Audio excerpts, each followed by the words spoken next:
Ms. Hines, Lori Hines is here with me in the courtroom. Ms. Meyer is in the conference room. She called this morning and said she was sick. I didn't know what that meant. I was concerned because she had never contacted community corrections for pretrial supervision until last Friday. Then she called this morning and told them she was sick. But anyway, she's here now, and that's good. I'm not sure. What kind of sick are you? You got a mask on, like respiratory? Like I feel COVID symptoms, but I have not tested positive for COVID. But yeah, it's in my chest and my breathing. Buckle up, guys. Today we are going to witness a tense courtroom moment where a defendant arrives claiming she is sick, masking her presence with uncertainty and fear. The judge immediately assesses the situation, weighing her excuse against the seriousness of the case. Right from the start, the tension is palpable, and viewers can sense that honesty and accountability are about to collide in dramatic fashion. I just don't want All to right. get anyone else sick. We'll address this. All right, Ms. Hines, what would you like me to know here? Your Honor, you know most of all the facts. It just was an unfortunate situation that happened at Walmart, that the incident that caused my client to take the prepaid gift cards. So she's here today. I know she wants this. She doesn't have a criminal history, so I know she want that to be taken into consideration. But she knows there's going to be a penalty for what she did, and she's a mother of children and primarily used the money for her kids. So did you spend all $3,900 worth of the gift cards? No, How many did you use?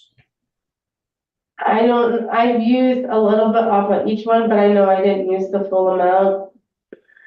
But I honestly can't sit here and tell you, like dollar sign wise, how much it is that I did spend. I know I spent. Well, apparently Walmart reimbursed this lady, so I don't think she's out anything, but the restitution, what happened to the rest of the gift cards? The defendant attempts to explain the Walmart incident, insisting the $3,900 in prepaid gift cards was primarily for her children.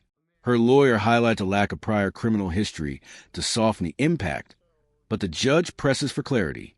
The tension escalates as she tries to justify her actions while the courtroom begins to scrutinize every word, leaving viewers wondering if her story will hold up under questioning. They're still on the gift cards, but I do not have the gift cards anymore. All right, say you don't have them. What happened to them? I felt guilty and it was wrong what I was doing. So I moved, so they're wherever they're left. I don't have them. I don't have them on me. I don't. All right, well, one thing that I look for to see whether people telling me the truth or not is whether they give me a direct answer or say 3 paragraphs. Let me ask you again, what happened to the remaining gift cards? I left them when I moved. Left them where? At my grandma's, and she moved, so they're probably in the trash. So you used an indeterminate amount of them. At which Walmart store did you use them? I didn't use them at a Walmart store, but I took them from Three Rivers Walmart. All right, where did you use them? As questioning deepens, the defendant struggles to explain the whereabouts of the remaining gift cards, claiming she left them at her grandmother's house and that they likely ended up in the trash. The judge presses her for straightforward answers, highlighting inconsistencies in her statements. The suspense builds with every word, showing the courtroom watching closely as her credibility begins to unravel. ATM to get money for diapers and stuff. Mainly the ATM.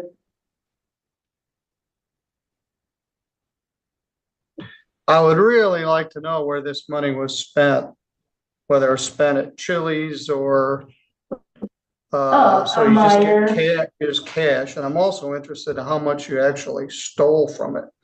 All right, your lawyer says you don't have any criminal record. Did you get charged with anything, any place? Like I've been charged for this.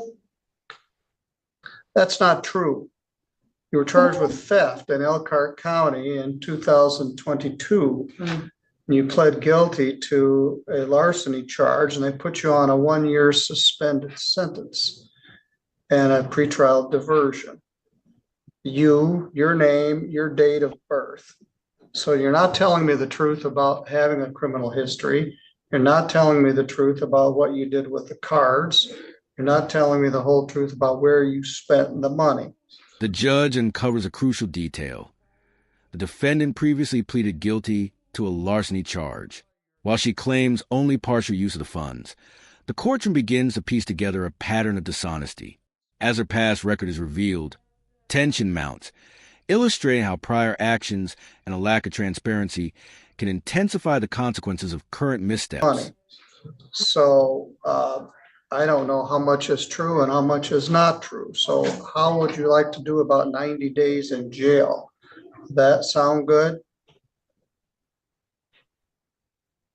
Please don't. I got babies. Yes, that's unfortunate. So let's back up. How about if you tell me the truth? Tell me about your theft charge in Elkhart County, Indiana. Theft in Elkhart County, Indiana. I was buying groceries and there was something in my cart that didn't get scanned. They caught me. I told them nothing but the truth. They didn't take me to jail because it was COVID.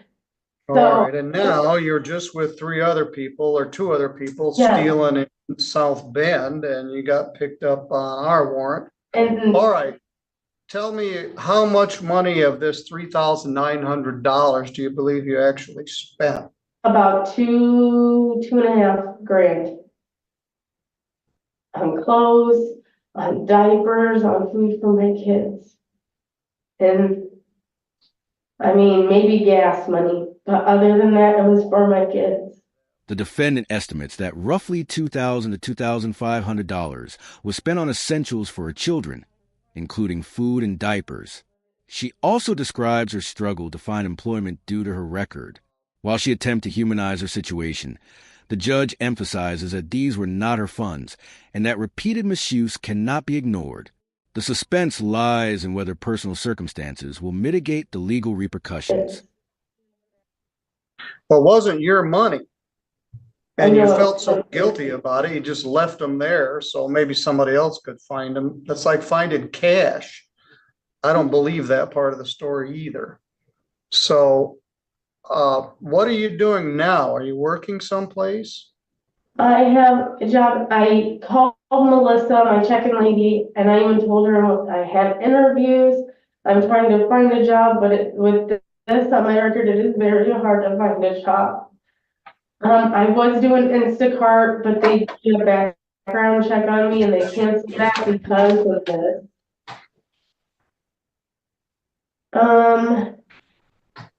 But I have been trying to find a job that will hire me with this.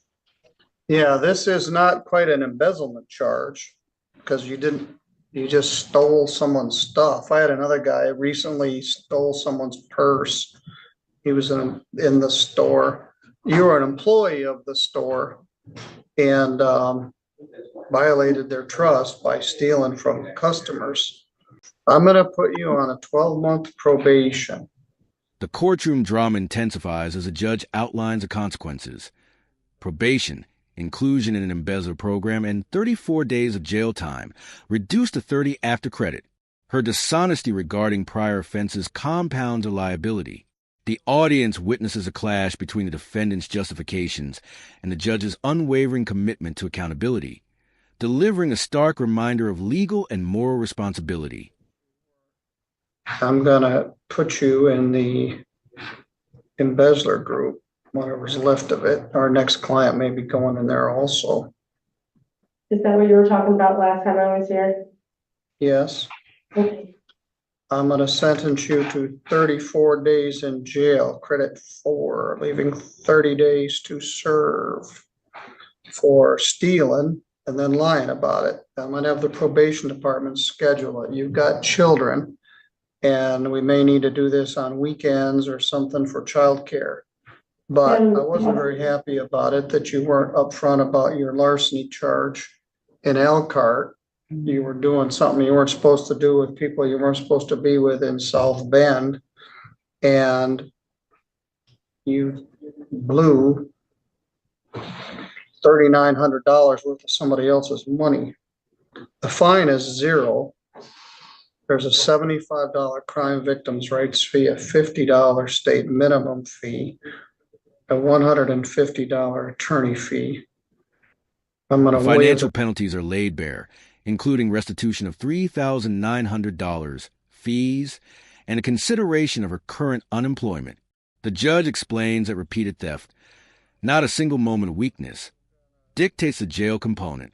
Viewers experience the tension of justice being balanced against real-world hardships, understanding the calculated nature of courtroom decisions and the stakes for those who break the law. I'm gonna waive the probation oversight fee because you owe $3,900 restitution to Walmart. They reimbursed the lady because you were an employee there. Someone stole my son's wallet at Walmart and we never recovered it, and Walmart said, hey, it wasn't our problem. Let's add that up. $4,175. That's not a lot for a young mother with no job. I mean, it is a lot. So we can be some flexible, but there's a jail component to this. This used to be a felony. It was reduced to a misdemeanor, which was a gift. And you weren't forthcoming about what transpired. All right, I'm gonna order no drugs and no alcohol, although I don't think those are a factor here.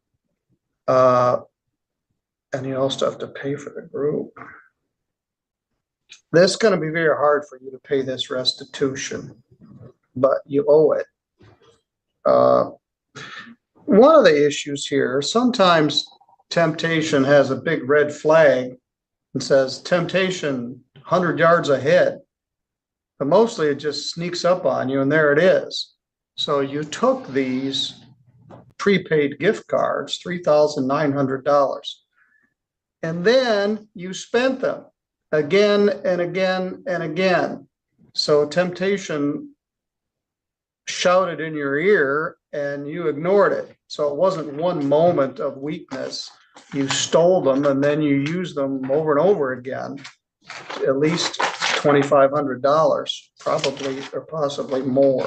That's why there's a jail component here. What I want you to do is go downstairs briefly and check in with the probation department. You're not well. I will give you, just check in with them, then you can call in. You're gonna be put on probation. We're gonna schedule that 30 days of jail. It may be even one day at a time, I'm not sure, but we'll work that out. Okay. All right, Ms. Hines, anything further? Nothing, Your Honor. All right, you can show her where to go Yes, I downstairs. will. Thank you. Thank you. In the final section, the judge delivers a powerful lesson on temptation and repeated misconduct, instructing the defendant to check in with probation and serve her jail time. The courtroom drama reaches its peak as the consequences are fully revealed, emphasizing accountability and the weight of repeated actions.